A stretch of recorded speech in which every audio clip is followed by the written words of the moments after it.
Mon nom est Claudia Ouellette et en studio aujourd'hui, avec l'équipe habituelle, André Allard des Ailes du Québec. Bonjour tout le monde. J'allais t'appeler Alain. Ah ouais? C'est comme T'as pogné ma mélodie? Ouais. Oui, mais c'est aussi un des gros sujets de la semaine. On va y revenir. Et Grégory Blanc, de Mentor Aéro? Je suis là, écoutez. Et encore une fois, quelle semaine! Wow! Parlant de ça, on va vous parler juste un petit peu de timing très rapidement. On va sauter le segment de défense cette semaine parce que c'est pas passé grand-chose de ce côté-là. On va profiter pour en revenir. On va en profiter pour y revenir la semaine prochaine avec des grosses choses. Monsieur Allard? Ah ben, finis ça, mais je vais vouloir rajouter de quoi avant qu'on passe au prochain. Fait que tu réservais ta place? Oui. Ok, c'est ça qu'on fait. Et pour tous nos auditeurs à l'audio, j'avais une main levée dans la salle. Alors, donc c'est ça. Alors on saute le segment de défense cette semaine. On passe tout de suite aux nouvelles. On va y revenir la semaine prochaine et vous verrez pourquoi, parce qu'on a vraiment du terrain à couvrir. Puis on a un invité aussi. Ouais. Oui. Qui va nous aider à comprendre, ou plutôt... Ouais, qui va amener un autre visage. Ouais, exactement. Un gros événement de la semaine. Avant de commencer, oui. Grégory, j'ai une proposition à te faire. Je n'achèterai pas ton Mac. Non, c'est pas ça. J'ai ma voiture qui est en bas. Oui. Tu me l'échanges-tu contre 3 caisses de papier de toilette? J'étais à la veille, là. J'en ai acheté 2 hier, il faut que je me batte. Ça dépend combien ça fait mal, André, hein? On est juste à une gastro près d'avoir besoin d'échanger notre voiture. Effectivement. Ah, coronavirus. Quelle semaine, Quand tu nous tiens. Quand tu nous tiens, oui.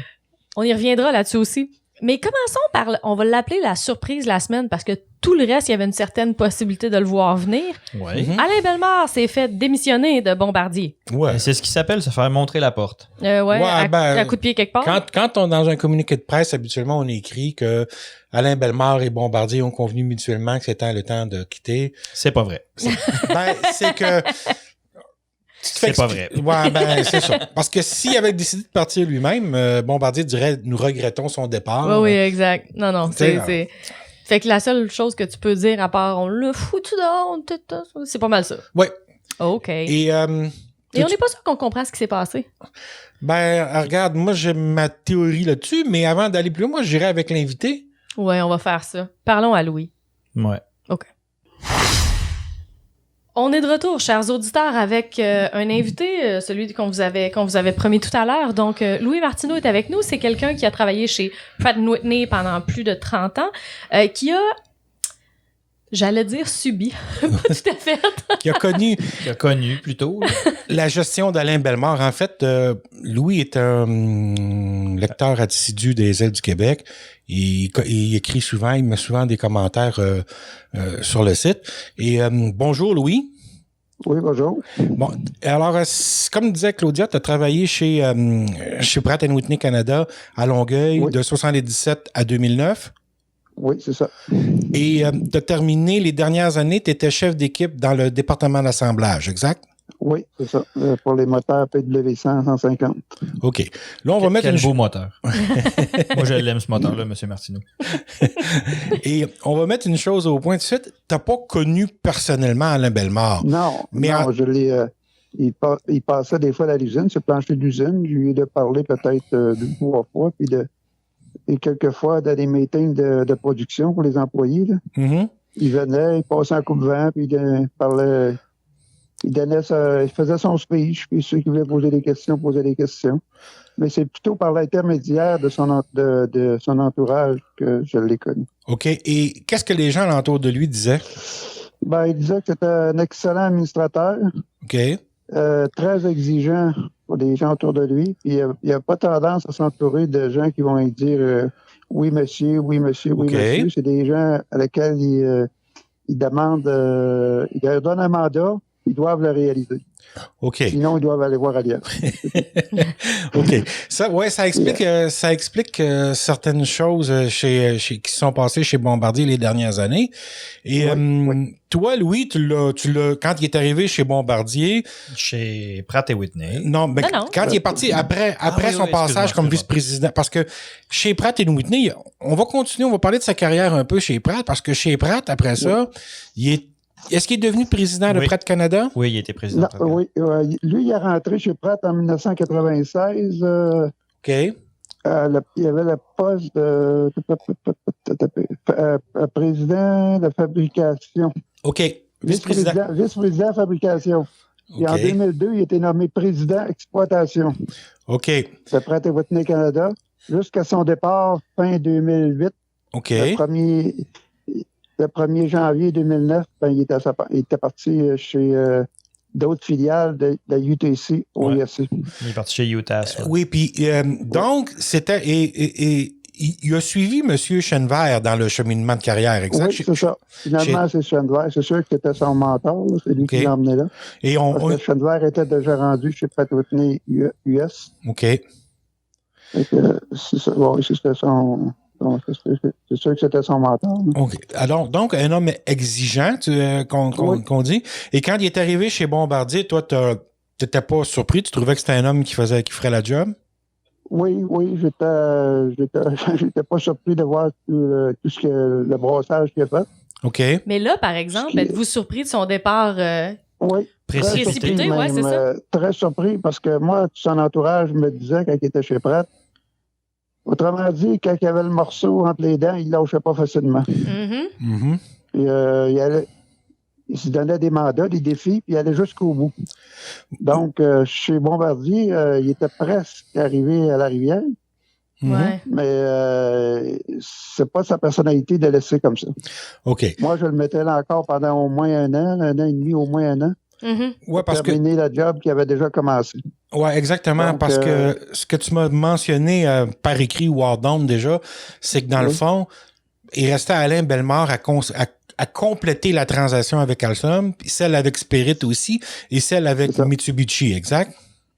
Oui. Puis tu le voyais très bien compléter ces transactions-là avant de partir. Ça. Moi, oui, c'est ça. Moi, c'est son style. Là, la manière qu'ils me l'ont décrit chez Pratt, là, c'est... il lâche pas comme ça. Donc, il restait encore ça à compléter, à finaliser. Après, il est reparti. Ça, je suis sûr. Et il est beaucoup... C'est un homme qui est beaucoup jugé. On dit qu'il a démonté Bombardier, mais en réalité, tu es d'accord avec moi pour dire qu'il avait hérité d'une situation extrêmement difficile chez Bombardier. Oui, bien sûr. Moi, je pense que même il l'a laissé sous-entendre, si je ne me trompe pas, dans une entrevue, qu'il ne pensait pas que c'était si pire que ça. Oui, effectivement, c'est un petit peu l'opinion qu'on a ici dans l'équipe, là, c'est que j'en débattais encore ce matin sur LinkedIn. Nous autres, l'idée qu'on s'en fait, c'est juste pour le rappeler aux gens qui nous écoutent, là, c'est on est intimement convaincus qu'il a ouvert les livres, il a versé une petite larme, puis il a refermé ça, puis il s'est retroussé les manches. C'est un petit peu l'idée qu'on s'en fait. Moi, je pense effectivement que c'était extrêmement plus compliqué que ce qu'il pensait. Moi, je vais te dire une confidence. C'est devenu un défi personnel. Fait que... Oui, effectivement. Ouais. Maintenant qu'il quitte la direction de Bombardier, je vais vous faire une confidence qu'il m'avait fait au Bourget l'été passé. Il m'avait dit, la première fois que j'ai regardé les livres de Bombardier, il dit, ça m'a pris une demi-heure à prendre ma décision. Il fallait se départir du C-Series. OK?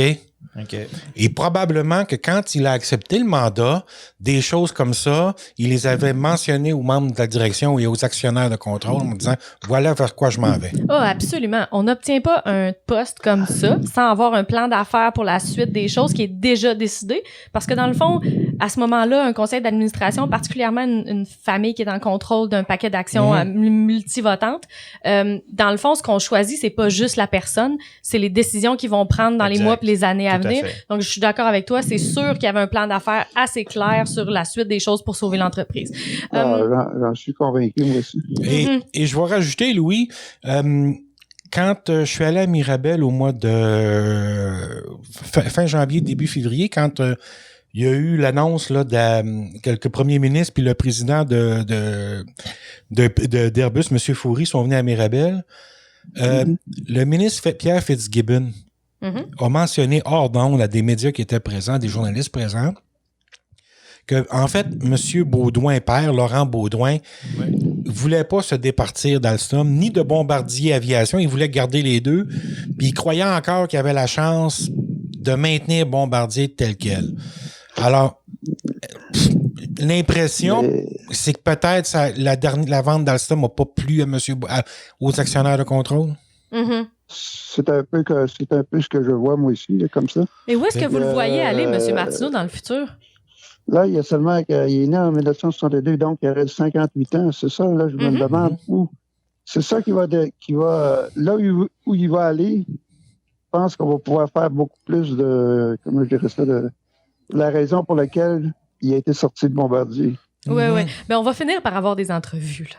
Ouais. Oui, c'est ça, c'est important de savoir son cheminement futur, parce qu'à 58 ans, il y a un hyperactif comme lui, ça n'ira pas chez eux jouer au golf. Non, c'est clair, Non, on est d'accord. sûr, Surtout qu'il joue au hockey, pas au golf. la seule chose qui est sûre et certaine, c'est que ce sera pas au Québec. Ouais. Parce que je Non, pense pas que dans le contexte actuel, puis avec la mentalité qu'on a au Québec, là, je vais être un petit peu rough. Non, là. au Québec, on reconnaît pas la valeur de ces... oui, c'est sûr, t'as un CV quand même plus qu'honorable. Absolument. Moi, j'avais une petite idée, je sais pas, peut-être... moi, je le voyais, s'il aurait quitté Bombardier de lui-même, moi, je le voyais au sein Airbus.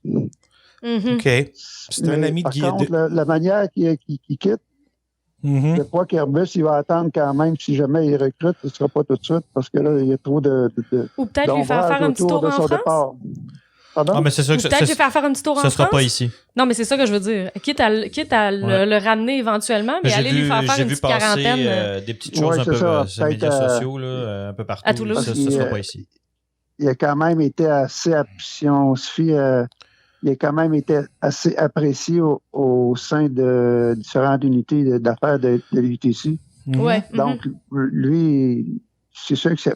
Parce que quand il est arrivé chez Bombardier, quand Pierre Baudouin, c'est ça, c'est lui-même qui le disait, là, il a invité à venir chez Bombardier en janvier 2015. Son poste là-bas, il devait être aboli dans les jours suivants aux États-Unis. OK. Ah, mais... Parce qu'il y avait une réorganisation. Oui, puis devait être aboli. De toute façon, M. Martineau, au moment où ça s'est fait, Louis Chenevert avait été mis de côté. Puis c'est Greg Hayes qui est arrivé avec son équipe. Puis le mot-clé ici, c'est son équipe. Là, fait que c'est sûr qu'il se serait fait tasser, même si son travail avait été reconnu. C'est ça, il a aboli son poste, mais par contre, comme je te dis, peut-être qu'il n'aurait pas donné d'autres postes. Mais il aurait été capable sûrement de se replacer dans d'autres unités d'affaires de UTC. Mais là, on s'entend. Oui, pardon, allez-y. En parlant de Louis Chenevert, tu as vu l'entrevue de la presse qu'il a donnée? Oui, exactement. Oui. Ouais, c'est ça. Maintenant, il y a le cancer du cerveau. Soyons fous un peu, là, parce qu'on s'entend. M. Bellemare n'ira pas prendre un poste de vice-président ailleurs, puisqu'il a été CEO. Ah, je penserais pas, c'est pas de son style de exact. Et des grosses organisations comme ça qui sont en recherche de CEO, présentement, il n'y en a pas ben, sauf une grosse américaine qui est vraiment mal foutue avec son dirigeant. Là. Alors là, honnêtement, là, je serais vraiment surpris de voir Alain Bellemare retentir chez Boeing. Là. Ça serait surprenant beaucoup. Ouais. Ah, ben là, ça me surprendrait. Et soyons fous. Avec la pause qu'ils ont faite au C-Série. Mais on voit qu'Alain Bellemare était quand même très branché dans le niveau aérospatial américain parce que si tu suivais la crise de Boeing et la C-Série, tu as vu presque immédiatement la direction du TC, de Pratt & Whitney USA, l'appuyer à 100% contre Boeing. Quand même. Il faut avoir un sérieux réseau. Là. Oui, donc c'est ça que je dis que je pense que Bombardier fait une grave erreur en lui disant d'aller voir ailleurs maintenant. Parce que lui, il a son réseau. C'est un réseau qui est important parce que les avions d'affaires, on les vend surtout aux États-Unis. Ouais. L'avenir nous le dira, mais je suis très curieuse. C'est un très bon point. Puis ça fait partie des choses qu'on a tendance à pas regarder en profondeur. À pas penser que c'est aussi personnel, ce business-là. Dans les derniers mois, quand on parlait d'Alain Bellemare, personne n'a mis de l'avant le travail de titan qu'il a fait. Puis je veux pas le flatter dans le sens du poil. Là, il a fait de l'excellent travail quand il a intégré. Personne ne s'en rappelle, mais UTC à l'époque a racheté Goodrich. C'est lui qui a été en charge de l'intégration de Goodrich dans Hamilton Sundstrand à l'époque. Qui est un des rares succès de fusion des dernières années. Oui, exactement. Ça a été rough, ça a été tough pour en avoir entendu parler à droite à gauche. Là. Ça laisse des traces dans le milieu là-bas. Mais il a été très apprécié pour le travail qu'il a fait pour cette intégration-là. Oui. Donc, fait que tu parlais de réseau, je suis entièrement d'accord. C'est vrai qu'il y a quelque chose, il a bâti quelque chose qui est non négligeable. sur le web, puis lisait les articles d'un grand journal américain. Comme par hasard, c'est pratiquement unanime. Il appuyait toute la C-série contre Boeing. Il dénonçait de façon, je sais pas, c'est comme s'il y avait quelqu'un quelque part qui avait passé quelques coups de fil. Ouais, c'est ça. C'était unanime, presque unanime. Eh bien, quand même pas, on va voir qu'est-ce qui va arriver avec ça dans le futur. Surprise désagréable pour tout le monde. C'est quasiment une chance pour lui qu'il se passe tellement de choses en aéronautique cette semaine. Moi, je souhaite bonne chance à Éric Martel, mais j'espère qu'il va réussir de tout cœur pour le Québec. On en reparlera de M. Martel. Mais oui, c'est ça serait bon de l'avoir. Absolument. Mais, par contre, je crois qu'ils vont peut-être regretter Alain Bellemare assez vite. Faut pas oublier de mentionner, puis ça n'a rien à voir, il pourrait avoir du succès, là, mais Éric Martel est un ami de la famille Bombardier. OK. Merci beaucoup, Louis, pour ton intervention. C'est très apprécié, comme toujours. On remet ça. Absolument. OK. Merci, au revoir. Merci, bye. Eh bien, intéressant. Fort intéressant, ma foi. Ouais. Oui, alors, c'était le point de vue de Louis, puis je trouvais ça intéressant parce que comme Louis a suivi la carrière de M. Bellemare, il l'a connu en 2009, comme on ne disait pas personnellement, mais souvent, c'est quelqu'un qui, comme il l'a connu sur le plancher de l'usine, il a porté plus attention, lui, à... Mais en fait, il l'a connu de 96 à 2009. Ouais, c'est ça. Ce qui est quand même assez exceptionnel. 2008, parce qu'il est parti en 2008, Alain Bellemare. Mais c'est ça. Alors, donc, il y a ça apportait une lumière différente. Lui avait eu des contacts. Donc, à l'époque, bien avant qu'il soit connu dans l'industrie et au Québec, c'était un administrateur apprécié par son entourage. Tough, mais fair. Ouais, c'est ça. De retour post-Louis. Et c'est intéressant. Mais quand même. Mais honnêtement, tu regardes ça, là, je trouve ça fait du bien de voir qu'il y a d'autres opinions basées sur d'autres faits. Tu sais, c'est... Je sais pas. Il va falloir qu'on comment dire, donc... qu'on arrive à avoir, surtout ici au Québec, une vision différente de la business et des gens qui runnent ces business-là. C'est pas facile, il y a des décisions à prendre. Ça prend du guts. Ces hommes, ces femmes-là, il y a de plus en plus de femmes, surtout en aéro, tranquillement, mais pas vite, malheureusement. Ça prend des guts, prendre ce genre de décisions-là, puis c'est pas reconnu. Puis c'est pas reconnu, non, c'est vrai. Tu sais, on parlait... même plus que ça. C'est pas que c'est pas reconnu, c'est que c'est mal vu, souvent, les décisions difficiles. Et pas rien que ça, c'est les salaires qui viennent avec sont très mal vus, très mal perçus. Ouais. Ça, on s'entend. Mais là, c'est une question de savoir, je le redirai toujours, moi, je veux pas parler du salaire uniquement du président de Bombardier. Si vous voulez embarquer sur ce sujet-là, vous parlez du salaire de tous les hauts dirigeants d'entreprise. Oui, absolument. Oui, exactement. Mais c'est ça. Alors moi, le commentaire de Louis, en fait, je le trouvais intéressant parce que moi, j'avais en arrière de la tête la fameuse discussion avec Pierre Fitzgibbon chez Airbus cet hiver. Puis je pense que c'est ça. Il y a la question de Bombardier, transport, c'est peut-être la goutte qui a fait déborder le vase pour certains. Et si j'avais un reproche à faire à Alain Bellemare, c'est peut-être le dossier qui a le moins bien, avec lequel il y a eu le plus de misère, qu'il n'a pas vu venir.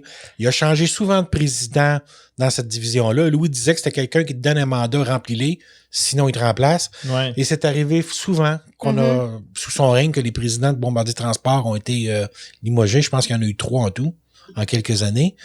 Donc, c'est peut-être son... Mais en même temps, c'est pas un gars de transport, c'est un gars d'aéronautique, c'était pas un gars de... Ben, tu parles de pas l'avoir vu venir. Je pense que pendant un grand bout de temps, on a pensé que financièrement, cette division-là, ça irait. Puis tout d'un coup, il est arrivé quelques mésaventures. Mais c'est exactement ça. Puis encore une fois, je le dis, je le répète, t'as bien beau chialer puis écrire des conneries sur les réseaux sociaux, on n'était pas là. Et voilà. Puis on les a pas vus, les livres. Tu sais, c'est beaucoup plus compliqué qu'il n'y paraît. Il y a un paquet de facteurs, il y a un paquet de choses dont on n'est pas au courant. Mais on a dit en discutant avec Louis que les dirigeants étaient engagés aussi sur leur plan d'affaires. Clairement, si la famille Bombardier avait su qu'ils prévoyaient liquider Transport, il n'y aurait pas eu la job. Donc, il y a quelque chose qui est arrivé pour le faire changer d'idée. Probablement, ouais. C'est... Raisonnablement. C'est peut-être qu'il est arrivé avec cette idée-là sur le tard, mais à un moment donné, quand tu as 9 milliards de dettes, ben, tu as une décision à prendre, puis il a pris une décision. Puis ça, à ce niveau-là, je pense que quand les gens se défoulent sur les réseaux sociaux, faudrait peut-être qu'ils gardent ça en tête, de dire, tu sais, le salaud, il s'est débarrassé d'un joyau. Mais il s'est débarrassé d'un joyau qu'on allait perdre par défaut de paiement. Tu sais, Ben ouais. à un moment donné, tu vas faire quoi, là? Ben, j'aime autant qu'on ait perdu entre gros guillemets, qu'on ait perdu la bataille de cette manière-là, Ouais. que Boeing récupère la C-Series pour une bouchée de pain parce qu'on s'est fait ramasser par les créanciers. Là. Exactement. Si je dis je le prends à cœur. Là. On s'en Ouais. fait. Ouais, Puis c'est pas pour Airbus, pour la C-Series, on en a déjà abondamment parlé, c'est pas gagné encore, là. Dans le sens où, oui, ils ont un bon produit sur la main, mais la façon que le projet a été parti, c'est pas du tout, on le sait maintenant, puis André, t'es bien pour en avoir souvent discuté avec les gens d'Airbus à Mirabel, tu le sais, là. C'est la façon que le projet industriellement parlant, il a été parti. C'est pas du tout comme ça qu'Airbus le fait d'habitude. Puis là, il faut qu'ils réparent des pots cassés. Ça va coûter cher. Tu sais, je veux dire, c'est pas fini, c'est pas done deal. Là. Ils ont eu ça pour... J'ai lu ça là, ce matin sur les réseaux sociaux. Ils ont eu ça pour une bouchée de pain? Une bouchée de pain. Attends. Ils ont eu, peut-être que l'avion n'a pas coûté grand-chose à l'avoir chez vous dans ton parking. Mais il restait quelques milliards à mettre là-dedans. Toute la cochonnerie qui vient avec, à réorganiser, parler avec les fournisseurs. Attends, wow. Et on vous rappelle que Airbus rajoutera entre 750 millions et 1,5 milliard de dollars dans la 220 juste cette année. À partir de maintenant. Pas ce qu'ils ont mis depuis qu'ils ont repris, Exactement. etc. Ouais, exactement. Et on finit avec tout ça. C'était ça où on tuait le programme. Souvenez-vous de l'Avro Arrow. Moi, tout ce que je peux te dire, souviens-toi de l'Avro Arrow. Et quand on regarde le sort de l'A220 versus l'Avro Arrow, je pense que... C'était un risque, là. C'était un vrai risque. Ouf! On est soulagé. Regarde, c'est pas parfait, c'est pas le fun, on l'a dit abondamment, mais c'est comme l'expertise et les emplois sont protégés. On a bien hâte de savoir où M. Bellemare va se retrouver. Si d'ici là, il a le goût de venir jaser de son histoire avec nous, ça nous fera si quelqu'un très, le connaît, très plaisir. Là, nous autres, on est des grands fans, puis c'est pas qu'on est d'accord avec tout ce qu'il a fait, mais on comprend que c'est difficile, que c'est compliqué. On aimerait ça l'avoir assis. Il y a une belle place ici. Là, c'est noté. C'est noté. Et on change complètement de sujet. La Grande-Bretagne, dans son mouvement de course vers la sortie de ses liens avec l'Europe, choisit de recréer son agence réglementaire en aéro, donc quitte EASA d'ici le 31 décembre. Ils font bien. Ouais, d'ailleurs. Ils font bien. Quoi? De quoi? Quoi? De partir? Comment ça? Parce qu'on les aime plus, les Anglais. OK. Je comprends. Les Anglais d'Angleterre, là, on s'entend. Mais et je retrouve... tu sais, des fois, on a parlé à quelques reprises ces derniers temps en aéronautique d'arrogance. Et dans les déclarations que j'ai lues suite à celle-là, c'est de dire, de toute façon, c'est la Grande-Bretagne qui fournissait la majorité de l'expertise à l'ISA. Oui. Oh, que celle-là, ça m'a fait... Puis c'est bizarre, il y a des gens à l'interne du pays, bien placés, qui ont fait pas sûr. Là, les amis, pensez qu'on va être capable de refaire toutes ces structures-là assez rapidement pour qu'on reste en sécurité. C'est complètement illusoire. Puis c'était des gens d'aéro, on s'entend? Oui. Mais là, honnêtement, c'est poussé un petit peu loin. Sur ce point-là en particulier, je sais que des fois, nos amis français nous font des choses qui nous font friser les oreilles, là.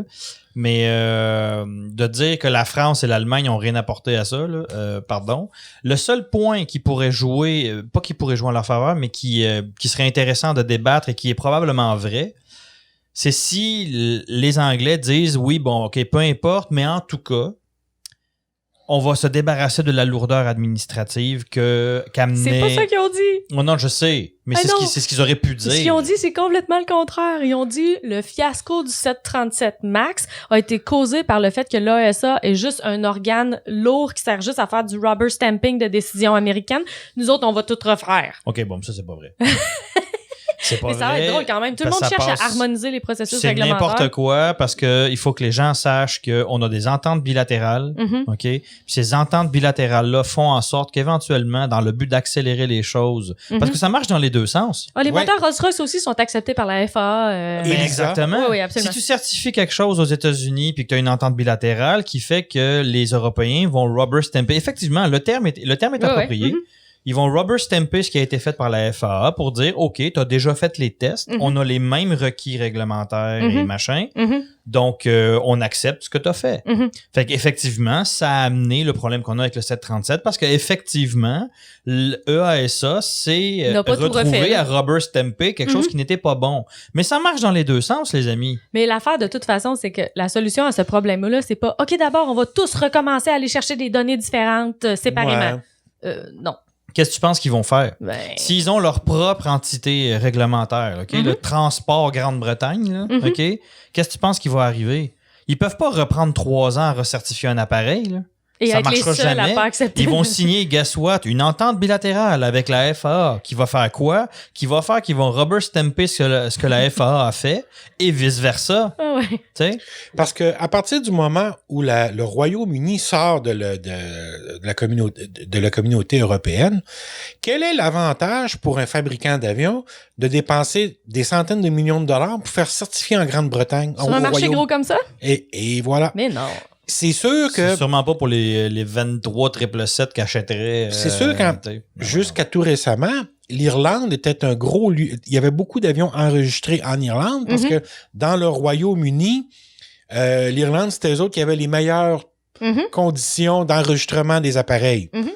Mais là, à partir du moment où tu défais les ententes du Royaume-Uni, puis que tu sors le Royaume-Uni, puis l'Angleterre de l'Europe, ben, bonne chance, mon copain. Absolument. C'est Absolument. vrai. Tous ces paradis fiscaux, l'île de Man, par exemple, qui est entre l'Irlande et tout ça, ça n'a plus de raison d'être.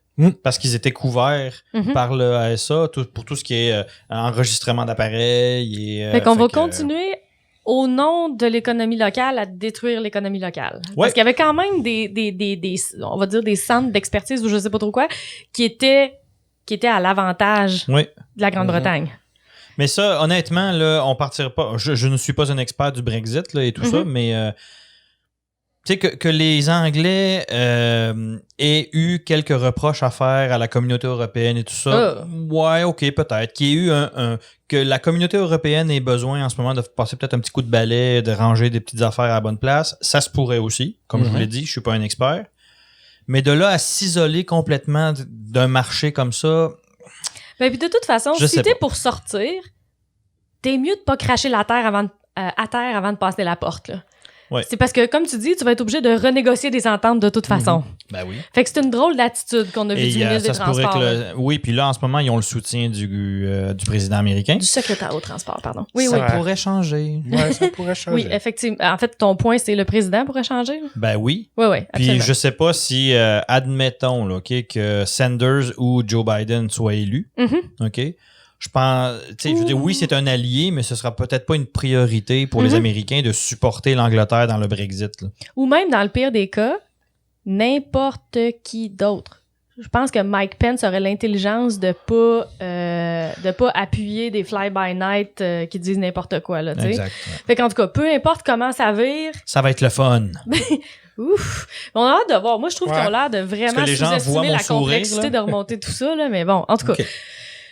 Transport d'urgence en hélico au Québec, c'est sur la glace présentement. Ah oui? Mais comment ça? C'est une super bonne idée. Écoutez, passez le mauvais jeu de mots, là, mais ça a l'air que ça n'a pas levé. Moi, Oh my God! ben, moi, ce que je comprends pas, c'est qu'on est encore en train de faire des études. Ouais. T'sais, c'est partout dans le monde, en Amérique du Nord, surtout un grand territoire comme le Québec. Il me semble que des évacuations aéromédicales, Mais ça, c'est la logique. écoute, André, là, parle-moi pas là-dessus, là, parce que sincèrement, là, aller voir l'utilité là, ça n'a aucun rapport. Là. Ça, c'est de... On est-tu raté? On est adulte. On est adulte, adulte. parfait. C'est de l'enculage de mouche. Parce que la recherche qu'ils devraient faire en ce moment, là, ce dont on devrait discuter d'un point de vue social, OK, c'est de dire, comme dans d'autres pays, parce que, comme tu l'as mentionné, ça existe partout ailleurs, OK, Là, ce qu'on devrait être en train de discuter en ce moment au Québec, là, c'est pas de savoir si on a besoin d'un service d'hélicoptère, OK, héliporté. Ce serait de savoir si on met ça public ou privé. Ouais. Ben, en fait, je vais rajouter une couche là-dessus. C'est ça, mais parce que c'est ça le débat dans le monde, partout ailleurs, en ce moment. Les Anglais, on travaille avec, il y a différentes entités, il y a Babcock, il y a aux États-Unis, on en a d'autres aussi qui dans le golfe du Mexique. C'est des entités qui sont privées. Ils font du transport sur des offshore aussi, mais on a transféré ça de façon privée à des compagnies privées pour tout ce qui est search and rescue. De l'aide, bon, pour les feux de forêt et tout ça, là. Mais une couple de choses par rapport à ça. Oui. Premièrement, si on transfère ça au privé, il faut qu'il y ait de la compétition. Je suis pas sûre qu'il y a beaucoup d'organisations qui sont capables de gérer ça au Québec actuellement. Premier problème. Deuxième problème, et non pas que je suis contre, absolument pas, on connaît l'inertie des initiatives gouvernementales et ça veut dire, au-delà du fait que c'est long à partir et qu'on n'en revient pas combien c'est long, tout à fait d'accord avec vous là-dessus, que si on part quelque chose, faut que ce soit bien parti parce qu'avant d'être capable de changer des choses, fait que donc moi qu'on prenne le temps de bien planifier, super. Que bien planifier, ça prenne 3 ans, aucun sens. On est encore non, 3 ans, là. On est encore à Québec, on est encore en train d'évaluer, oui, mais quels seraient les centres hospitaliers qui recevraient les évacuations? Mais c'est pas compliqué, il y en a pas beaucoup qui ont des expertises, là. Puis ils ont-tu... Ça prend des expertises en trauma. Ouais, mais oui, exact, c'est qu'il y en a pas beaucoup. Oui, mais ils ont-tu des héliports? Ils ont-tu un pad d'atterrissage? Oh non, ça doit pas être possible de se faire bâtir, ça. Et là, tu on n'a vois... pas une cimenterie quelque part dans le Québec tu qui peut nous faire des blocs. Qui, justement, qui est en manque de contrôle. Moi, je vais te donner un exemple, là, OK? Sur la Côte-Nord, là. Oui. En ce moment, il y a le centre, les services...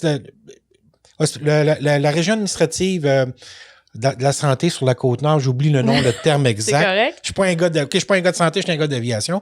Ils ont leur propre appel d'offres, OK, de contrat pour l'évacuation aéromédicale en avion. OK? Ils ont bypassé tout ce qui est SAG qui avait l'été. Hey, es-tu sûr que tu vas pas leur envoyer les chiens là, en faisant ça? C'est qu'ils ont Le gouvernement bypassé... n'était pas au courant. Ils ont bypassé tout le monde. Et voilà. Ils ont bypassé le processus d'appel d'offres du SAG, qui est l'organisme gouvernemental qui a une expertise en aviation, pour faire leur propre. Et le contracteur qu'ils ont retenu pour l'appel d'offres, c'est le plus bas soumissionnaire. Le problème, c'est que ce soumissionnaire-là, quand il veut soumissionner des contrats du SAG, il se place pas parce quand c'est le temps de faire l'audit avant d'avoir le contrat, ce soumissionnaire-là se fait dire non, tu passes pas l'audit. Mais il a passé ça avec le... Mais mais attends, dans ma tête, c'est pas nécessairement un argument pro ce fournisseur-là. Là. Ça dépend pourquoi il passe pas l'audit, hein? Mais moi, ce que je veux démontrer par ça, c'est le bordel qu'on a en ce moment, là. Je suis d'accord, les critères sont pas les mêmes partout. Ils veulent pas. Tout le monde, dans chacune des régions, veut tirer la couverte de son bord pour gérer son service. Ouais. À sa manière. La seule chose qui pourrait nous sauver, c'est qu'en ce moment, on a un premier ministre au Québec qui a une tendance à être... dans les médias sociaux, cette semaine, on parlait que M. Legault avait une petite propension à la dictature. Non. C'est quelqu'un qui sait prendre des décisions. C'est correct. Je suis pas... je commence à l'aimer un petit peu plus qu'avant, François, pour plein de petites raisons. Mais là, on se Frank, c'est Frank, on se parle. D'ailleurs, Frank, on l'invite. Monsieur Legault, je vous promets de vous appeler Monsieur Legault si vous venez ici. Donc, si quelqu'un le connaît... Oui, le protocole, hein? Oui, monsieur, je vous en prie, à la bonne heure.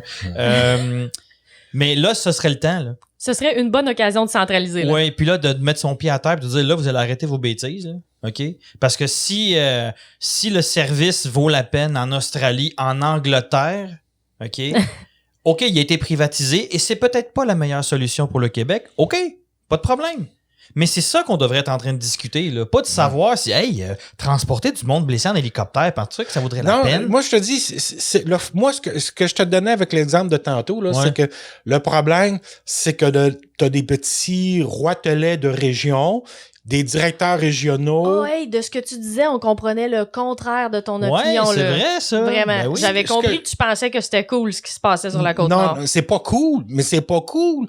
T'as une compagnie qui rencontre pas les standards de sécurité du SAG, mais qui rencontre ceux de la Côte-Nord. Parce que le gars de la Côte-Nord, ça fait son affaire de donner ce contrat-là à cette compagnie-là parce qu'il dit que ça y coûte moins cher. Oui, mais elle rencontre pas les standards. ça coûte moins cher d'avoir des mauvaises opérations. C'est ça. OK. Exactement. À Ben, on est suivre. tous d'accord. Ça va être important Écoute, à suivre. Je te gage 10 que les propriétaires de l'entreprise qui a le contrat sur la Côte-Nord, s'ils nous entendent, là, ils vont nous poursuivre. Ah oui? Puis tu peux mettre la poursuite, la mise en demeure dans la poubelle parce que de toute façon, comme il a envoyé tellement de mises en demeure Pas vrai? Ok. au Québec, Ah. l'ENA faisait des audits de sécurité. Oui. Puis cette entreprise-là, l'ENA refuse de faire les audits de sécurité parce que quand ils rencontraient pas l'ENA, ils recevaient des lettres d'avocats. Eh bien, vous aurez entendu ça. Live sur nos ondes. C'est le bordel. Et là, tu comprends que les compagnies qui font du service régulier normal, qui rencontrent des standards de sécurité, ils voient ça, les autres, ils sont ulcérés de voir ça.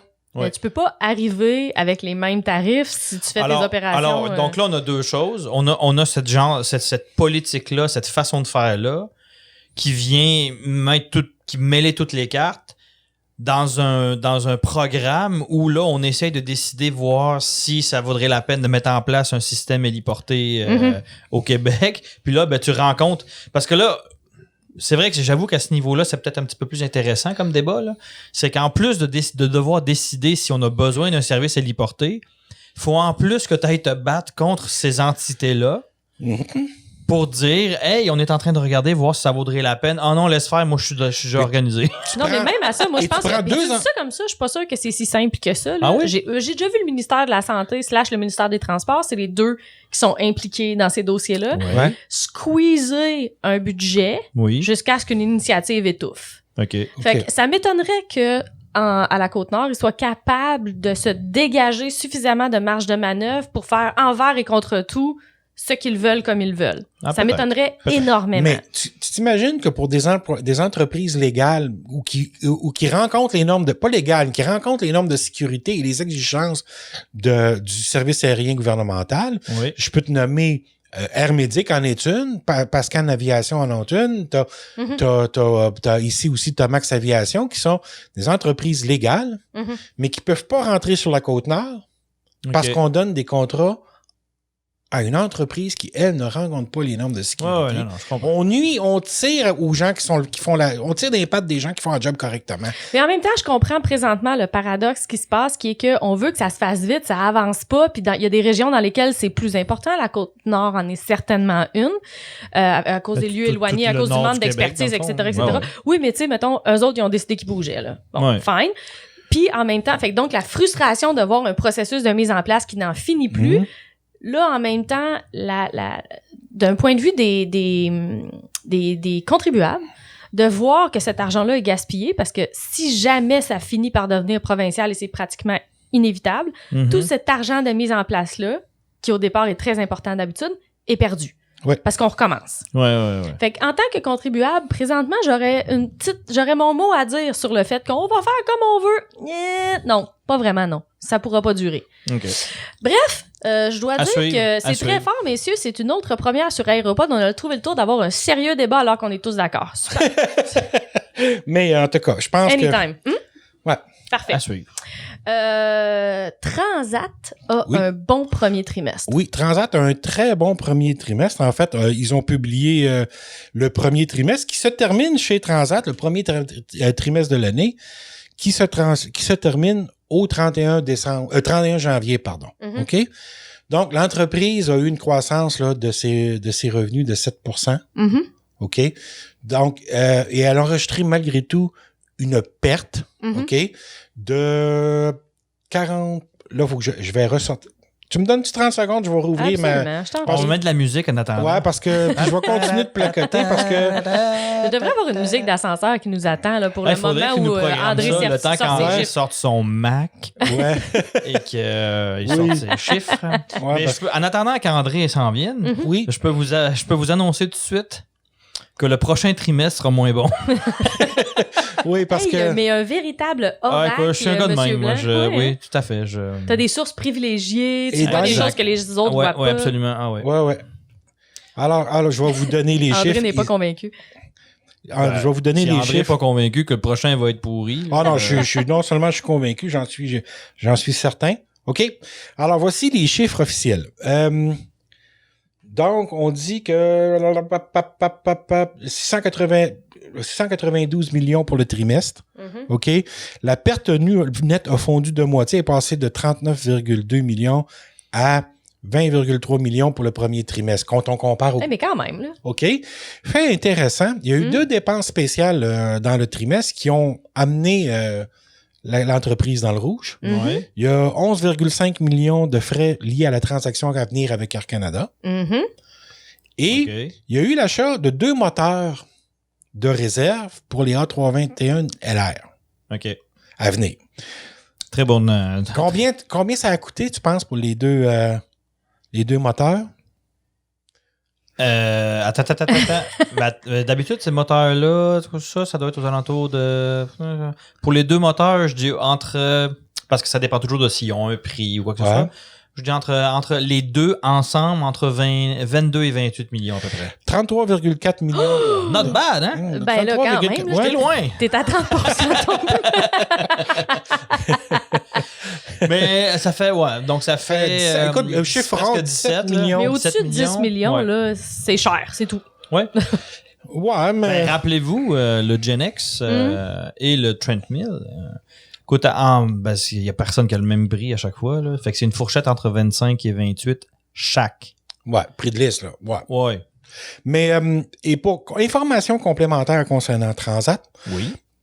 D'ici, là, en ce moment, ils ont 3 A321 LR dans la flotte. Oui. 3 autres d'ici l'été, pour la période d'été. Et à l'hiver prochain, ils vont en avoir 10 dans la flotte. On parle de 2 spares pour, t'as dit 10 complets, c'est ça? Ouais, normalement, 10 avions complets, ça fait 20 moteurs, c'est 10% de ça a réserve. du sens, ça? Mais c'est parce que... Ça devrait être correct. En fait, ce qui drive ça habituellement, c'est que souvent, ces compagnies-là, qui sont, c'est pas des low cost, mais qui sont, qui sont dans le bas de la fourchette, on va dire? Qui vivent en se serrant la ceinture continuellement. Ils vont garder ça au minimum. Fait que si, admettons, tu voles un type d'appareil qui est équipé d'un moteur qui vieillit bien, que les bobos sont réglés, puis là, tu sais, ça vole bien. Là. Des fois, ils peuvent tourner à un spare. Ah ouais, hein? Ouais. Mais bien, parce que comme il y a souvent, une compagnie comme Transat, elle a des creux dans l'année où elle peut devancer des ouvrages, donc, tu sais, des travaux de maintenance. Oui, non, ça, absolument. Mais en fait, ce qui drive ça, c'est le fait qu'il y a encore des petits bobos sur oui, donc en théorie, c'est autour... C'est les Gear Turbofan, les autres qui ont en plus. Là. Autour du double de ce qu'on irait chercher comme sécurité habituellement avec un moteur rodé. Oui, exact. OK. Fait que... puis parce que ça dépend aussi, c'est du asset qui dort. Ouais, oui, pour le genre de compagnie qu'est Air Transat, 2 spares pour 10 avions, c'est beaucoup. Ouais. Mais éventuellement, ils vont monter à plus que 10 avions. Ils sont supposés aller jusqu'à 17 des 321. Donc, éventuellement... éventuellement, 17 appareils, et tout dépendant de si le moteur vieillit bien, il pourrait peut-être monter jusqu'à 3 moteurs. Donc, 2 moteurs achetés, 1 loué, peut-être, pour être capable de pallier à un quelconque problème. Et finalement... jeudi, après avoir dévoilé les résultats officiellement, dans la conférence téléphonique qui a suivi après ça avec les marchés financiers, M. Eustache a mentionné que là, il a élaboré un petit peu plus sur les baisses de réservation. Oui. OK? Il a dit que oui, il y avait eu une tendance à la baisse là, qui s'était amorcée, mais il a dit que ça s'était beaucoup accéléré dans les derniers jours et il a mentionné que c'était rendu à 50% de moins que l'an passé à pareille date là, dans les derniers jours. Okay. Maintenant, il faut penser que M. Eustache a parlé jeudi matin. Mm-hmm. Il avait en main les statistiques qui dataient au plus récentes, qui dataient du mercredi la veille. Ouais. Avant que le président américain annonce l'interdiction d'entrée des passagers européens en sol américain.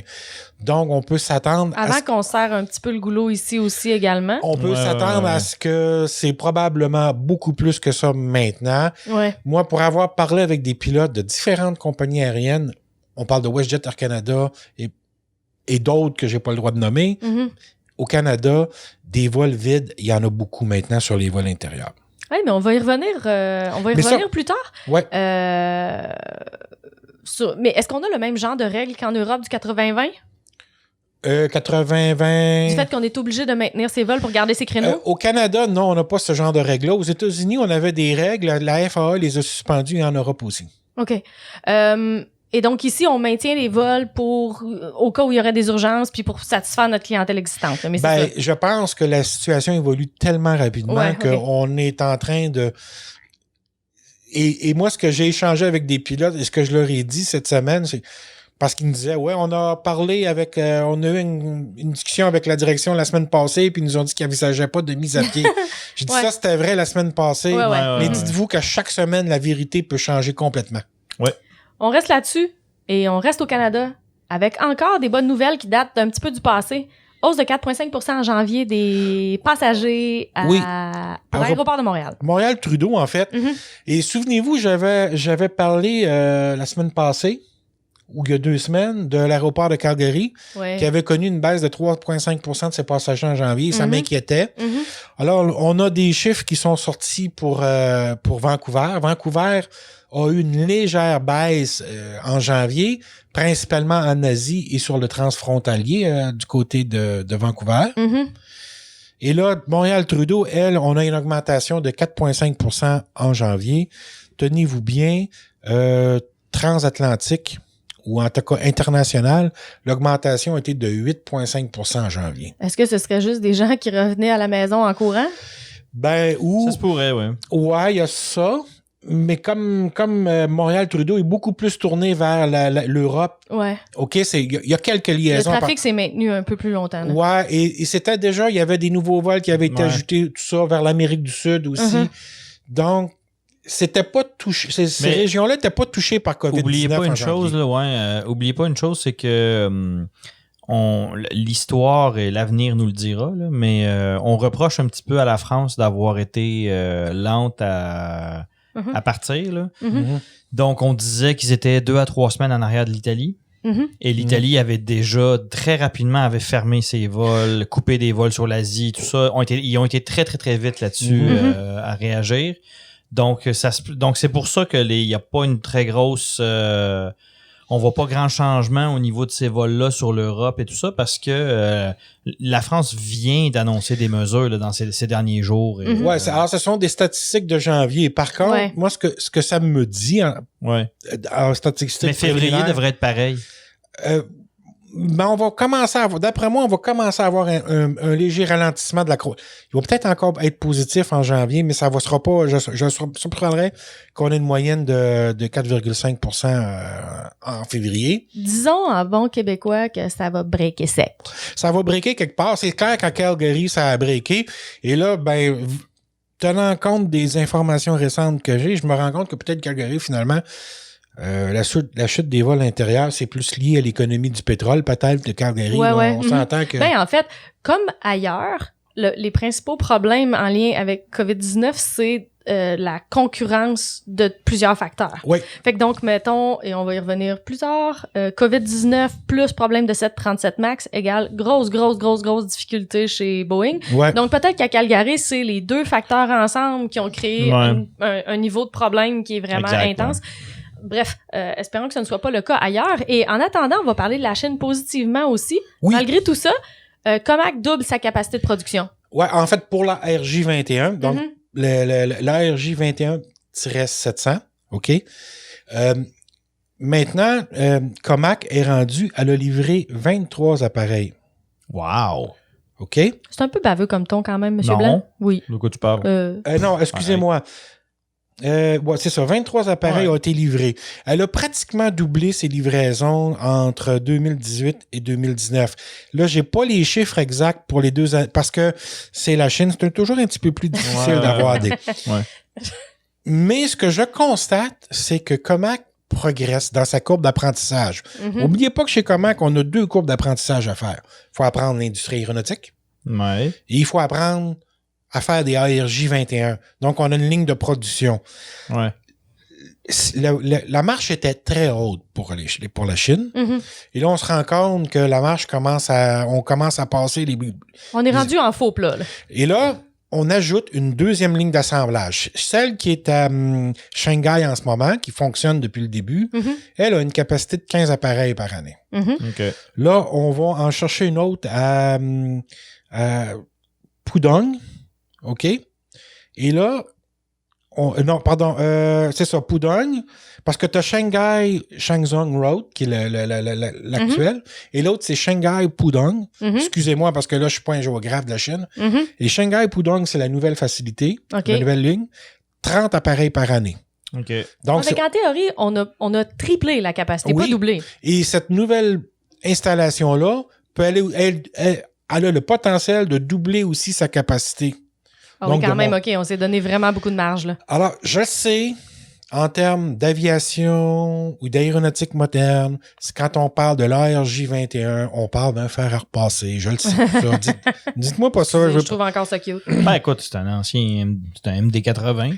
Mais il y a juste le fuselage, en fait. Mais c'est ça. Les Chinois ont réussi à reprendre les plans, les travailler, les adapter, à partir une ligne de production de zéro, de monter une chaîne d'approvisionnement, de faire de l'assemblage avec des gens qui n'avaient jamais fait. Ouais.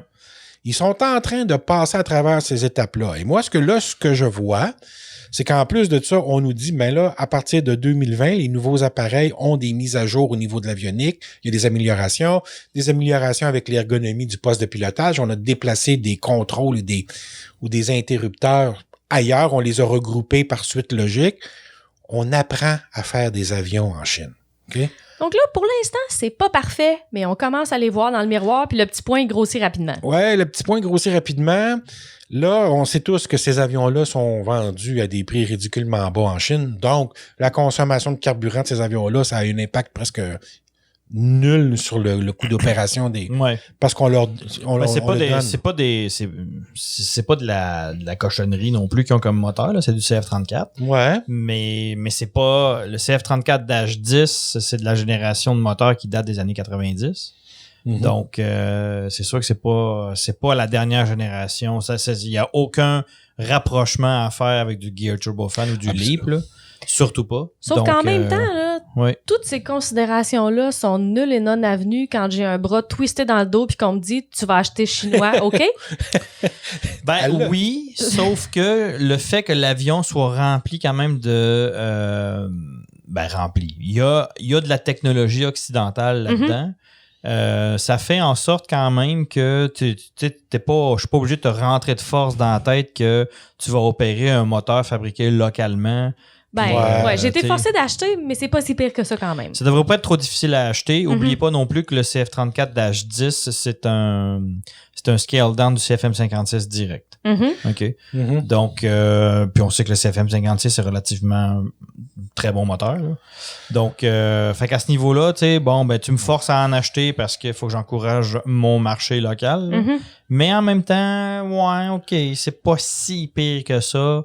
L'aile a été designée par Antonov chez les Russes. Donc, puis présentement, la consommation de carburant est pour les 2-3 prochaines années, peut-être. Oui. C'est pas vraiment un problème. C'est pas vraiment un problème. Tout ça pour dire que l'avion est pas si tant risqué que ça à opérer.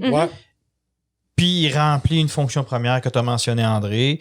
Effectivement, c'est un avion école où on doit très certainement, parce qu'on ne le saura jamais vraiment officiellement, mais on doit très certainement tester de la technologie, former des gens là-dessus. On est allé chercher un vieux airframe que moi, si je l'avais fait, je me servirais de ça comme pour trainer mes gens parce que c'est une vieille technologie. Fait que si jamais le gars il me fait un trou en posant son rivet, on fera une patch. Puis, c'est la philosophie. Ouais, c'est un peu exagéré, là, mais. La question qu'il faut. Alors, posez-vous la question, est-ce que vous pensez que Mitsubishi et Embraer vont vendre des avions régionaux en Chine dans les 5 prochaines années? Ah oui, de toute façon, on sait très bien que la Chine et le Japon sont de très grands amis. Ça va super bien. Et cet apprentissage-là, maintenant, Comac va pouvoir transposer ça sur le C919. Le 919, maintenant, là, il faut s'attendre à ce que d'ici 2 ans, il y ait une accélération du programme. Oui. Et une amélioration. Absolument. Oh, oui. En tout cas, s'ils veulent profiter de ce qui se passe avec le MAX, now is the time. Bon, là-dessus, messieurs, on attache la section brève, on prend une de mes fameuses micro-pauses. Yeah! Merci. Et on s'en va faire un tour à Renton où on prend une course vers le mur de briques cette semaine. All right. Renton. Bon, Renton by the lake. Ouais. Commençons par la tape sur les doigts de la semaine. La semaine passée, on vous disait que M. Calhoun avait lancé son prédécesseur et une partie de la haute direction devant l'autobus. Ouais.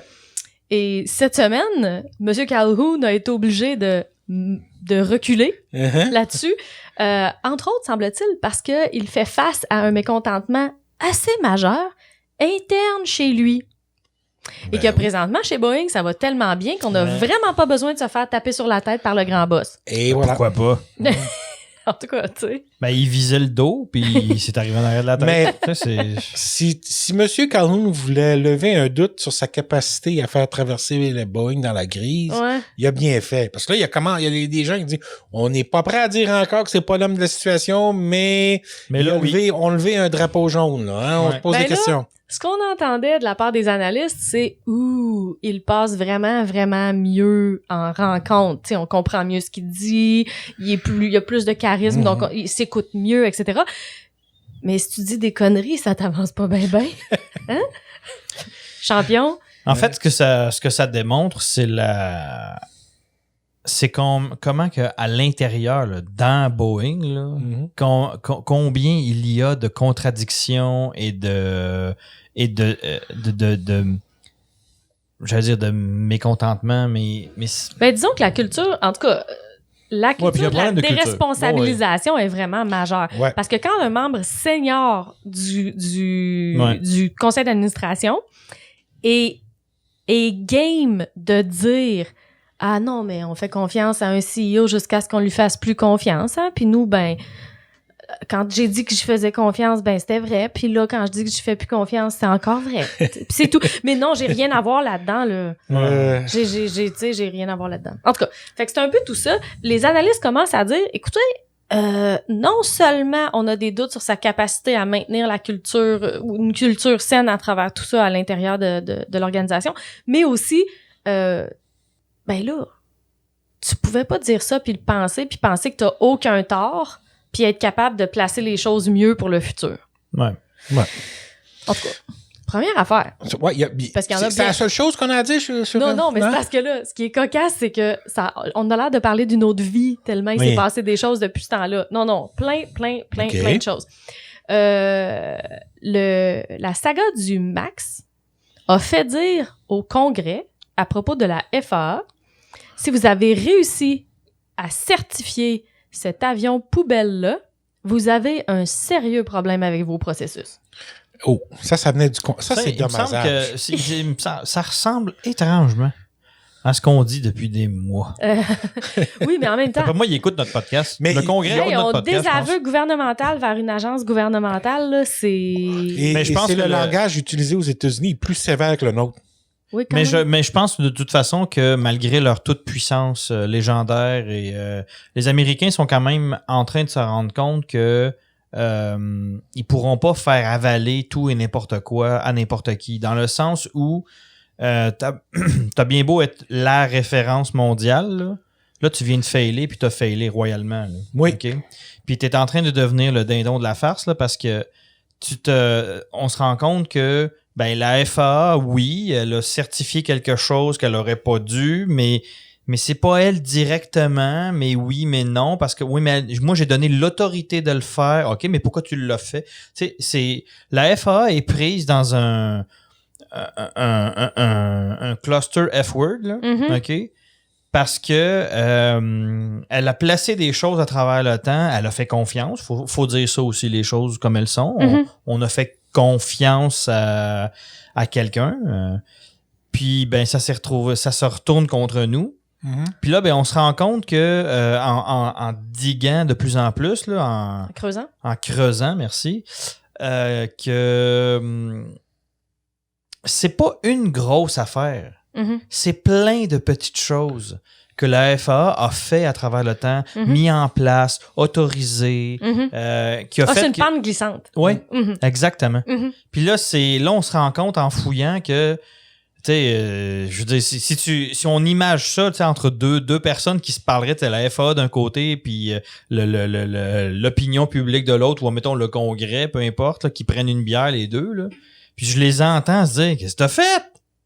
Ben, tu m'avais coupé mes budgets, puis il fallait que je m'organise. Tu as changé la loi, tu as donné la permission de faire ça, j'avais plus le droit d'intervenir. En même temps, l'autre Et en voilà. arrière, il me poussait dessus, puis... C'est ça. Parce que le Congrès ou les législateurs américains sont en partie responsables de la situation. Ah oui, en faisant ça, ils se déresponsabilisent Oui, aussi, absolument. Ben oui, Faut pas, tout à fait. Mhm. Ça, ça, c'était l'autre... j'avais oublié, mais c'est l'autre point aussi très important. Merci beaucoup. Très intéressant parce que en prenant les devants puis en disant, tu sais, devant tout le monde, ben en tout cas, nous, on n'est pas contents.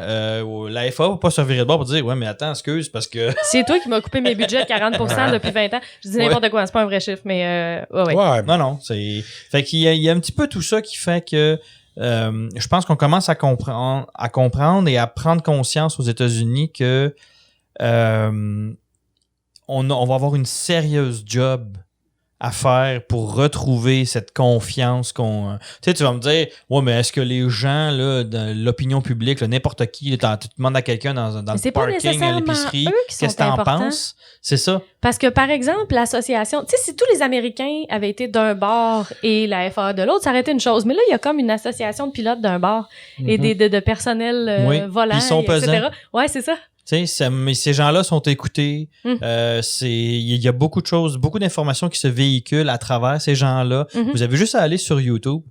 Il y a plein, je pourrais vous faire une liste là, que moi je suis. Là.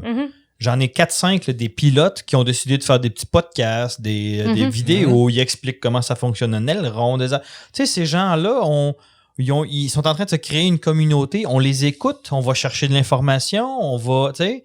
Fait que ce qu'il y a de différent comparé à une autre époque, c'est que là, on a des deux côtés. T'as la FAA qui envoie un message, t'as le gouvernement, là, le Congrès qui essaye d'envoyer son message.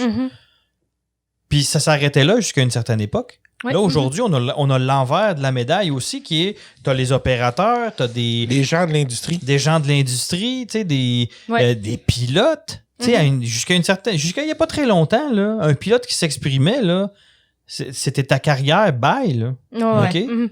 Là, maintenant, un pilote qui s'exprime, je veux dire, il faudrait quasiment qu'il... Ben, c'est considéré comme un whistleblower, puis il va être protégé. S'il le fait correctement et intelligemment, tu peux pas l'empêcher de s'exprimer. Exactement. Donc Absolument. tout ça mis ensemble, là... On a-tu juste ça sur Boeing cette semaine? Non, lui, il s'en va quelque part, André. Là. Ben, il censure pas, là, mais c'est vrai qu'on a beaucoup de stock. Il s'en va quelque part. On parlait de la FAA et ils ont l'air de commencer à prendre action, mise à l'amende de Boeing pour avoir installé du matériel non certifié. Ça, c'est la fameuse. C'est 18 millions l'amende, hein? Hey, je me rappelle pas du chiffre. Puis c'est pas si élevé que ça. Non, mais ça me semble que c'était dans l'ordre de 18 millions, mais en tout cas... Bah, écoute. Si quelqu'un a le chiffre, s'il vous plaît, rajoutez-le en commentaire. Non, je vais te le trouver le chiffre. OK, pendant que je parle, OK. Mais c'est pour, en fait, le problème des pièces. Ça, c'est les fameux barres d'attaque, les slats, là, comme on dit, défectueux, non conformes, qui ont été installés quand même. Non. C'est une autre histoire? Non, c'est pas ça. C'est les... Les head-up display. Oui, merci. C'est ça. Oh, et oui, c'est vrai. Ben là, moi, je te laissais parler. Là, je me suis dit, il y a tellement hâte qui. C'est 19,7 millions. Faute. C'est de ma faute. Coupable. Donc, 19,7 millions, et c'est des écrans.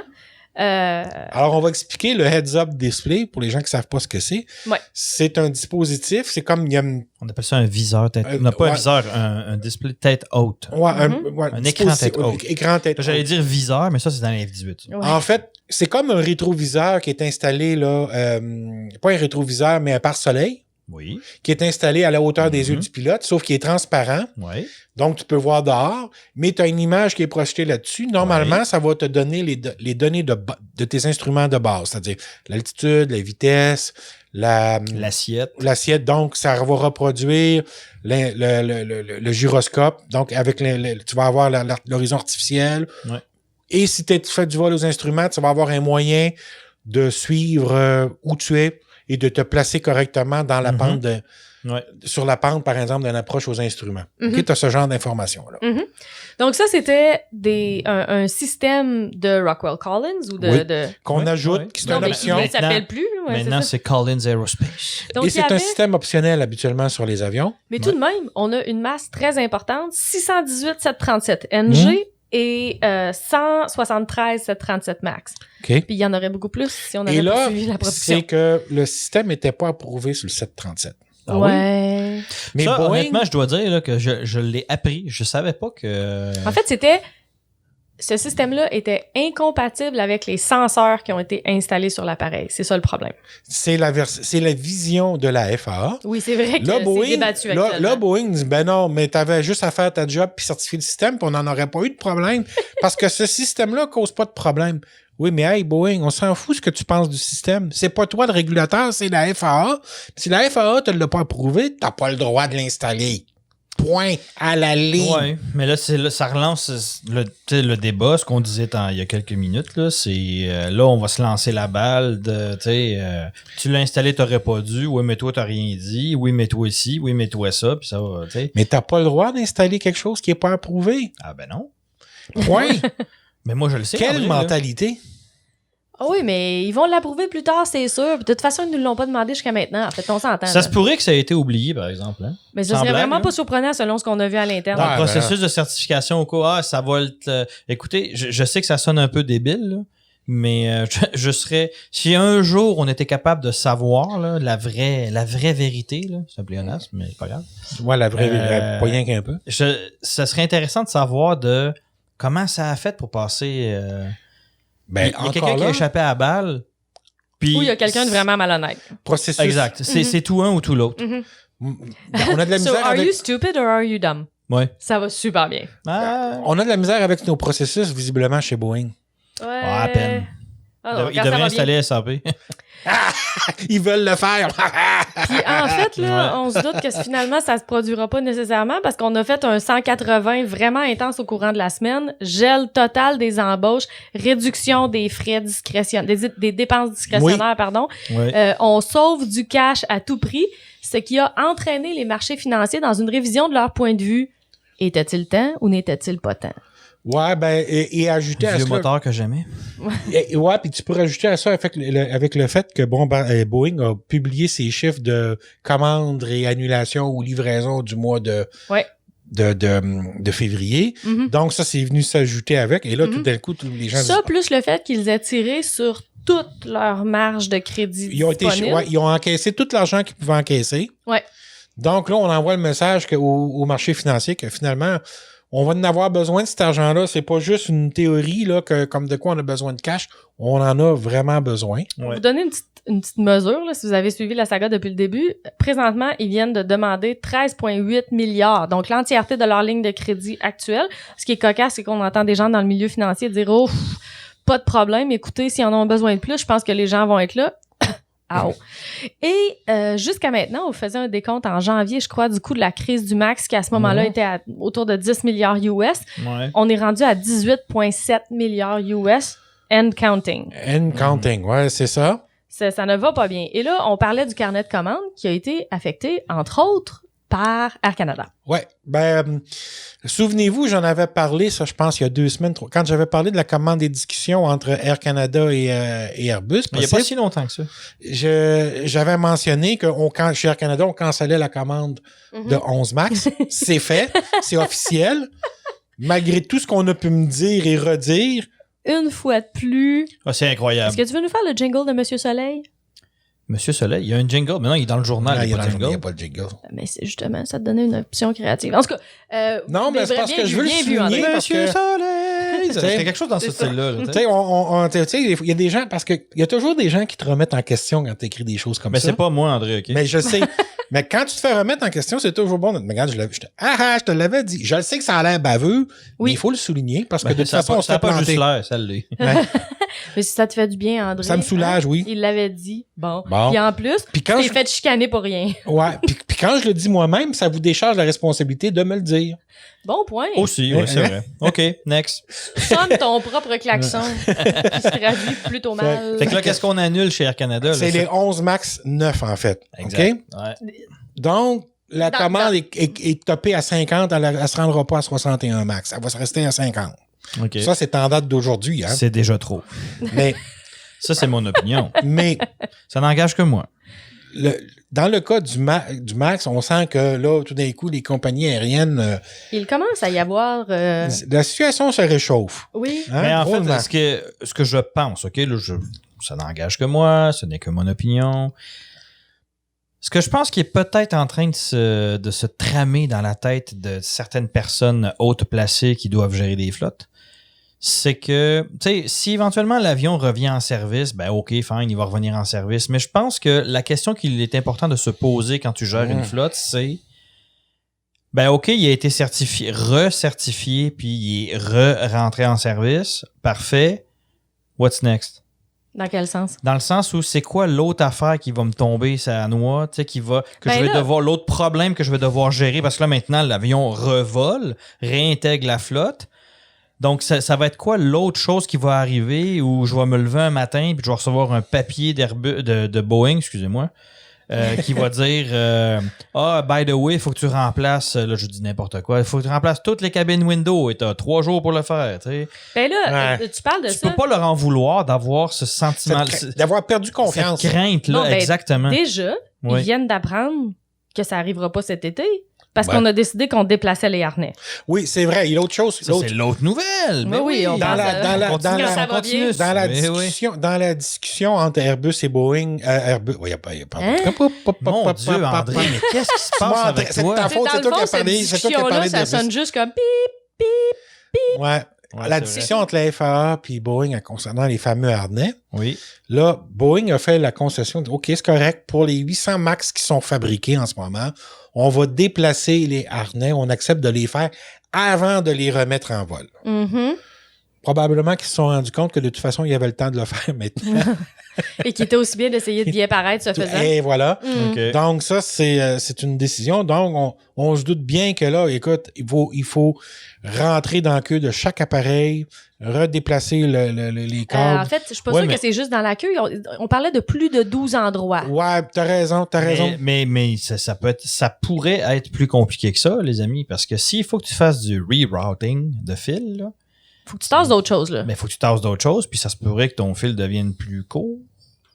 Ben, en fait, c'était ça l'argument de Boeing au départ. Il disait, si on a besoin de déplacer des fils, on risque de créer des nouveaux problèmes. Vous voulez pas qu'on fasse ça. C'était ça leur argument. Ouais. Finalement, Ouais. visiblement, ils ont perdu. Ben, d'un point de vue ingénierie et facteurs humains et je sais plus trop quoi d'autre, là, Mhm. ils ont raison, là. Oui. Mais, Troubleshooting même. Parce qu'il n'y a pas grand-chose de plus difficile à trouver que ce genre de problème-là. Exact, ouais. Mais là, si tu t'amuses à y faire des U puis des affaires, tu sais, de le faire. Si tu commences à jouer avec, physiquement, là, on va garder ça très simple, là, c'est même pas une question de facteur humain ou quoi que ce soit, là.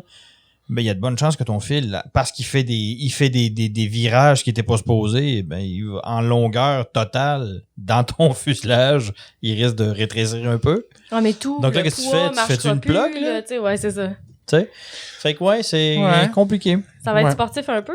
Et là, moi, ce qui m'est venu en tête immédiatement et qui n'est pas mentionné pour l'instant, c'est d'accord. Eh bien, un des arguments de Boeing pour ne pas le faire, c'était ces harnais-là existent dans le NG depuis super longtemps. Il y a une tonne d'heures de vol là-dessus, puis il n'est jamais rien arrivé. On n'a pas besoin de les changer.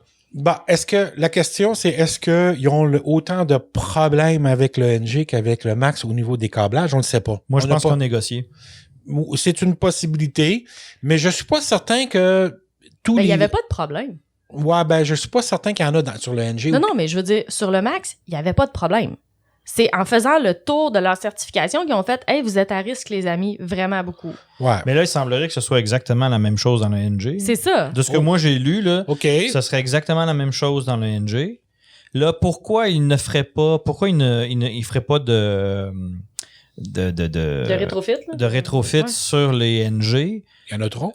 Il y en a trop, 6 mais 000. moi je pense qu'ils ont négocié. OK. Il a dit, regarde, c'est correct, là, c'est le max, le futur, là. On va te les faire, tes 800 appareils, là. On va s'en occuper, on va rerouter le fil, puis t'oublies les NG. OK. Moi, je pense que c'est ça qui s'est fait. Ben, Puis, sincèrement, les amis, là, je vous le dis, là, je Je ne suis pas Monsieur Soleil, mais je suis à peu près certain que la discussion a tourné dans ce coin-là. Ça se pourrait. Ben, ça y a une j'entends, logique. puis en même temps, d'un point de vue extérieur de fille qui connaît pas ça, ça ne fait aucun sens. Ah, j'ai jamais dit que ça faisait du sens, là. Tu sais, on s'entend là, c'est vraiment trop risqué dans celui-là, mais dans celui-là, c'est pas grave parce que jusqu'à maintenant, il n'y est rien arrivé. What? Je sais pas, peut-être qu'il serait capable de justifier ça parce qu'il y a probablement d'autres experts. Admettons, tu dis, moi, je suis un amateur, j'ai rien à dire, tu sais, c'est mon opinion, puis that's it. Mm-hmm. Si tu parles avec des experts, il y a probablement des experts qui vont dire, hey, chose, puis what about the others, là, tu sais. Ouais. L'argument de dire, ben regarde, jusqu'à maintenant, il n'y a rien arrivé, puis on va le passer sous la clause grand-père. Mm-hmm. Les max, on a une chance de rattraper. Ouais. Fait que quand je dis négocier, là, je parle pas de dire, Ton point, donne-moi c'est ci, je te donne ça. réaliste, là. Ouais, moi, je pense que ce qui s'est passé, là, et ce qui est probablement encore en train de s'organiser, c'est que Boeing a dit, regarde, là, tu sais, pour les NG, statistiquement parlant, il s'est rien passé. Mm-hmm. Fais-les passer sous la clause grand-père, Mm-hmm. même si c'est trop tard. Mm-hmm. Fais-les passer sous la clause grand-père, puis les max, On va corriger. on va les corriger, on va toutes les refaire. Ouais, ça a du sens. Ouais, écoute, Parce que là, on a l'opportunité de le faire, puis qu'il n'y en a pas 6 000 ou whatever en opération. qu'on veuille faire ça, mais je suis pas outré. Au contraire, là, je pense que c'est une bonne c'est-à-dire c'est une bonne pratique. C'est une pratique que je trouve acceptable. Tu sais, ça change pas mon opinion sur le NG. Là où moi, j'ai un petit... pas un problème, mais un petit... tu sais, j'ai un petit eyebrow là, qui se lève, là, comme ça. C'est qu'il en vole encore beaucoup des NG. Et le problème que j'ai par rapport à ça, c'est qu'ils vont voler encore longtemps. Mm-hmm. Ben, moi, ça change mon opinion de cet avion-là, beaucoup. OK, beaucoup. t'as le droit. Non, mais tu sais, dans le Je sens l'aimais que tellement, le NG! Non, mais si c'est assez risqué pour que tu changes tout un avion, ça n'a pas de sens que tu le gardes sur l'autre. Puis je comprends ce que tu dis. Si on devait les arrêter, genre le trafic international s'arrêterait lui aussi. Ben là. oui, puis Boeing tu sais, si tu vas dans cette optique-là, tu sais, mettons, les opérateurs, tu sais, ceux qui opèrent du 737-200, Mm-hmm. c'est à peu près certain que de la façon que cet avion-là est bâti, aujourd'hui, tu verrais jamais ça, ils te laisseraient jamais faire, mais genre jamais dans 100 ans. Là. Ouais. Parce que les procédés ont changé, parce qu'on s'est rendu compte que, puis le processus ingénierie, puis tout le kit. Puis il reste quand même, il y a rien arrivé. Encore, mais... t'sais. Ouais. Mm-hmm. Donc, leur point, ça pourrait être que, oui, effectivement, on n'aurait pas dû. Statistiquement, il s'est rien passé. Puis, d'un point de vue ingénierie, on va passer à autre chose. La preuve, tous les MAX qui ont été fabriqués vont être rétrofités. Mm-hmm. Puis, à partir de là, on passe à autre chose. On fait ça de la bonne façon. Moi, je pense que c'est cette philosophie-là qu'ils vont adopter. De dire, regarde, il y en a encore des vieux, là. Tous ceux qui opèrent du Convair, puis tout ce que tu veux, de la brousse, puis des vieux Dash 7, puis tout ça. Il y a probablement des choses qui se font plus aujourd'hui. C'est à peu près certain. Mm-hmm. Ça va là encore. Quand on trouve un problème, quand les gars écrivent des SDR, ben on fait des changements, on les oblige à faire des changements, puis c'est ça qui va arriver. Parce que sinon, c'est la mort de Boeing. Ouais. T'as-tu autre chose? On a-tu autre chose? André, laisse-nous tranquille. OK. L'action de Boeing a pris un plongeon vraiment important mercredi et beaucoup d'autres. On est d'accord avec ça. Beaucoup d'actions dans le domaine de l'aéronautique a descendu. Le marché en général a planté. Mm-hmm. L'aéronautique a été malmenée que les autres secteurs. Ouais. Et on s'entend avec ce qui se passe en ce moment. Il y a une réaction plus forte. Ouais. Mm-hmm. Je veux pas dire que c'est une réaction normale. Je dis que c'est une réaction plus forte sur le marché. Ouais. Et Boeing a une réaction plus forte que le reste du secteur aéronautique. Oui, absolument. Donc, on est à 150 quelques dollars mercredi. C'est la plus grosse chute de l'action de Boeing depuis 1974. Elle est, au final, à ce moment-là, à son plus bas niveau depuis décembre 2016. Elle a remonté un petit peu. Puis là, évidemment, n'oubliez pas, les gens, nous, quand on diffuse, on n'est pas en direct. Donc, il peut y avoir facilement 48 heures à 72 heures ouvrables entre l'enregistrement puis la diffusion. Oui. Ouais. Fait que ça se peut qu'on soit un petit peu off tes chiffres, ça se peut que ça change encore parce que ça va tellement vite par les temps qui courent. Oui, puis ça va pas nécessairement dans le bon sens. Il y a une reprise, mais il y a une de toute rechute, façon, etc. les amis, n'oubliez pas une chose dans vos réflexions, là. c'est qu'avec Boeing, on va voir la mise en application du bon vieux dicton « too big to fail ». Oui, et il y a des interventions de façon générale sur les marchés américains. Il y a des interventions quantitatives importantes de la part de la F. Moi, je serais pas surpris qu'on apprenne un jour que le département d'État a passé une consigne comme quoi ils font des transactions pour créer du volume puis maintenir artificiellement le prix du... Pas juste Boeing. Des contrats de la défense. Ouais, puis ça, c'est un autre débat aussi. Il y a, la semaine passée, dans le pire de la crise, là, la Fed a injecté plus de 500 milliards de dollars sur les marchés américains. Donc, c'est clair que tout ce qui est action aux États-Unis en ce moment d'entreprise, il y a une donnée qui est un petit peu faussée là, par ces interventions-là. Boeing, c'est une compagnie importante du Dow Jones. Elle a beaucoup d'influence sur la valeur du Dow Jones.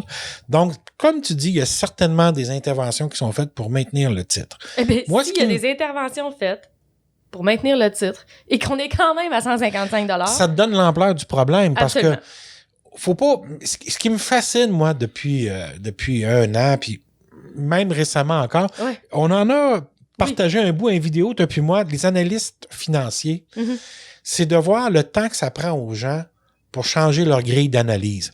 Encore, là, mardi de la semaine dernière... La valeur cible était à 270 $.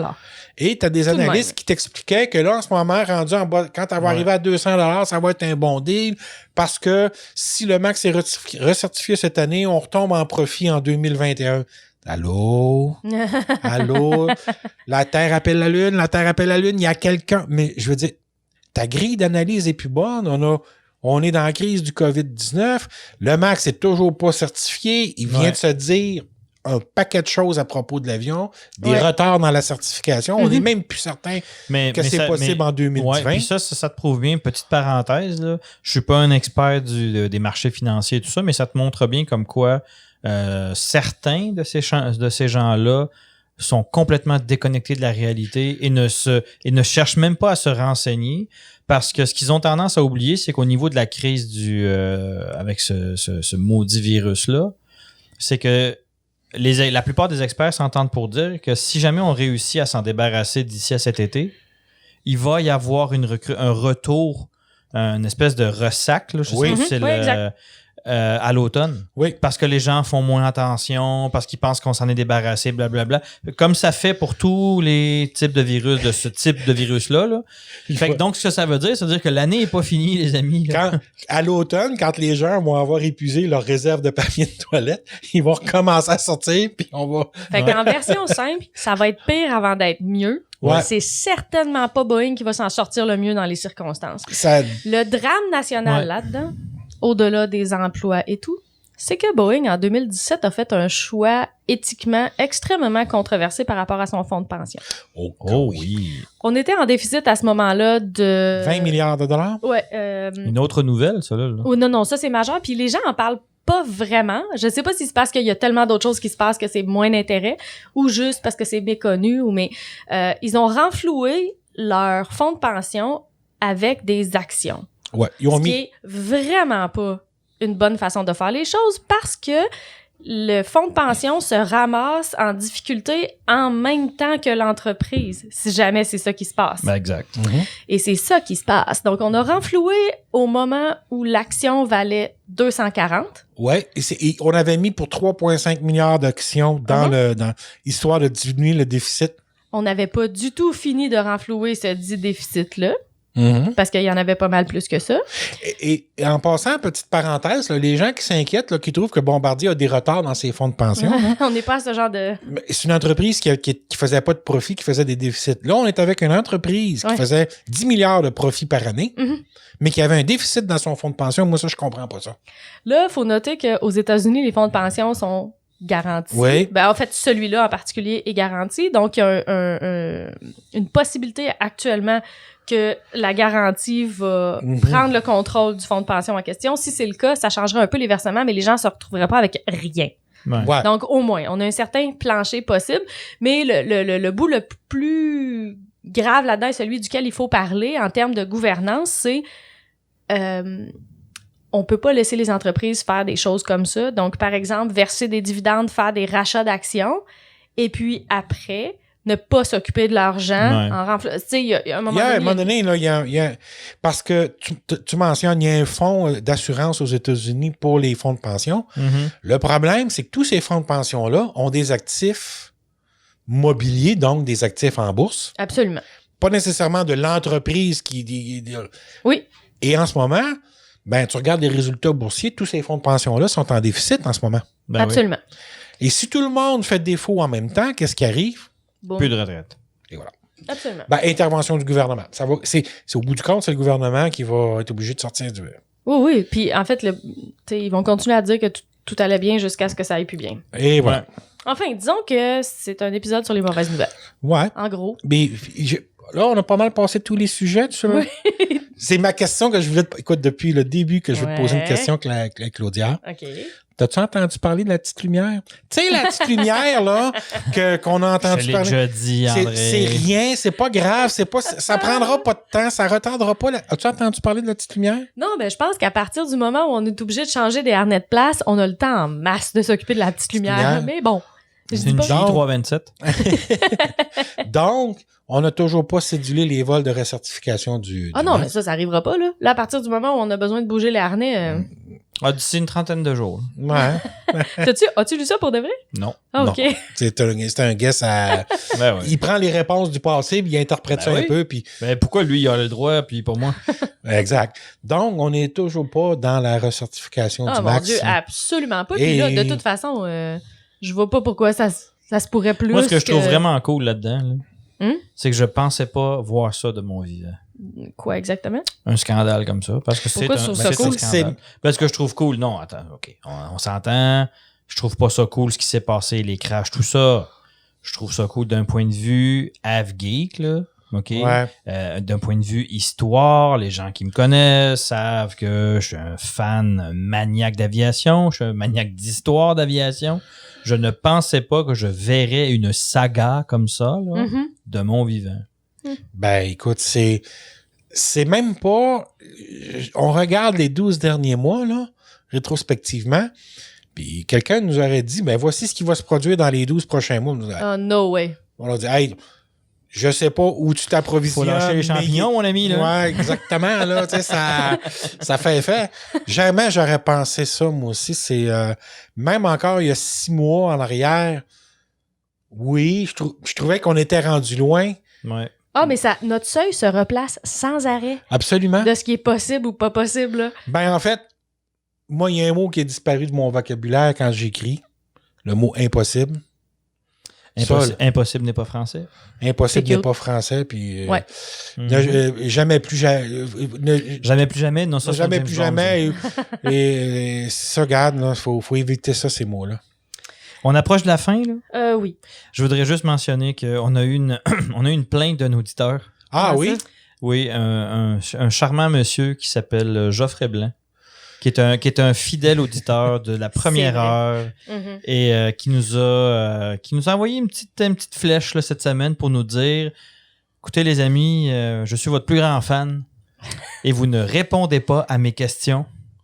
Donc, je suis déçu, extrêmement déçu. Alors, voici le message, la réponse qu'on a pour toi, Geoffrey. Ça s'en vient. On va travailler là-dessus. On va C'est répondre à vrai que- toutes tes questions. On va faire un épisode spécial. Non, peut-être pas. Là. Non, mais c'est Mais, vrai qu'on prépare plusieurs dossiers de fond depuis longtemps et le fait est qu'il arrive toujours tellement beaucoup de choses dernièrement qu'on n'y vient jamais. On a repoussé quelques dossiers dernièrement, d'ailleurs, auxquels Oui. on espère revenir le plus rapidement possible, mais en même temps, on s'entend que vous n'avez pas 10 heures par semaine à nous consacrer. Ouais, puis tu sais, je regarde le chrono là, qui est sur ta console, Claudia, Ouais, puis je ouais. me dis, on a fini cette semaine, je pense. Euh, OK, oui, je cette pense semaine, que c'est là, bon, ça. c'est bon. Là. Fait Ouais. qu'écoute, on va souhaiter une tempête de ciel bleu à tous le monde. Oh, qu'on la souhaite, parce que c'était pas le cas ce matin. Non, oui, non, non. absolument. Ah, Nos fait que- meilleures ondes vous accompagnent. Oui, Et là-dessus, Prenez merci soin tout de le monde vous. de nous avoir écoutés. prenez À la soin de semaine vous. prochaine. Over.